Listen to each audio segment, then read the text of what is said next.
ఈరోజు పరీక్షలు అంటే భయపడే విద్యార్థుల గురించి వివరించబడును. పరీక్షలు అంటే భయపడడం వలన వారు ఏకాగ్రత, జ్ఞాపకశక్తి అనేటువంటిది కోల్పోతారు.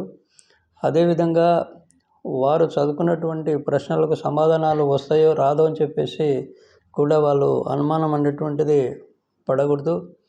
అదేవిధంగా మరి ఎగ్జామినేషన్ పోయే 2 గంటల ముందర కూడా వారు చదవకూడదు, కొత్త పోర్షన్ చదవకూడదు.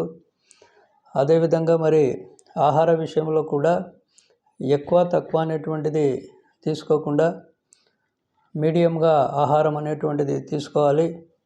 అదేవిధంగా ఎగ్జామినేషన్స్కు వెళ్ళేటప్పుడు జోక్స్ వేసుకొని నవ్వలేరు కాబట్టి కనీసం అంటే ఏదైనా కొద్దిగా లాఫింగ్ థెరపీ అట్లనన్నా కొద్దిగా అనుకొని ఉత్సాహము, ప్రశాంతత, ధైర్యం పెంచుకొని ఫేస్లో ఎలాంటి ఆందోళన, భయం అనేటువంటిది లేకుండా ఉండాలి. కంపల్సరీ ప్రతిరోజు కూడా ఎగ్జామినేషన్ టైంలో కూడా 7 గంటలు కంపల్సరీ నిద్రపోవాలి. అయిపోయిన ఎగ్జామ్ గురించి బాధపడడం వలన మీరు ఈరోజు రాసే ఎగ్జామ్ సరిగా రాయలేరు కాబట్టి దాని గురించి మర్చిపోవడం అనేటువంటిది మంచిది.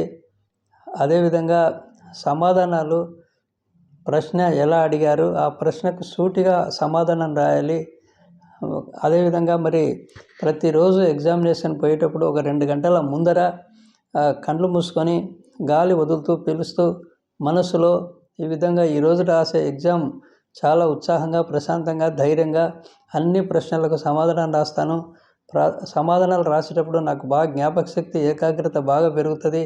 అదేవిధంగా ఎగ్జామినేషన్ హాల్లో ఉన్నప్పుడు మానసికంగా, శారీరకంగా బాగా దృఢంగా ఉంటాను అనేటువంటి విధంగా వారు మనసులో ఇలా అనుకొని వెళ్ళినట్లయితే ఎగ్జామ్ ఫియర్ అనేటువంటిది ఉండదు.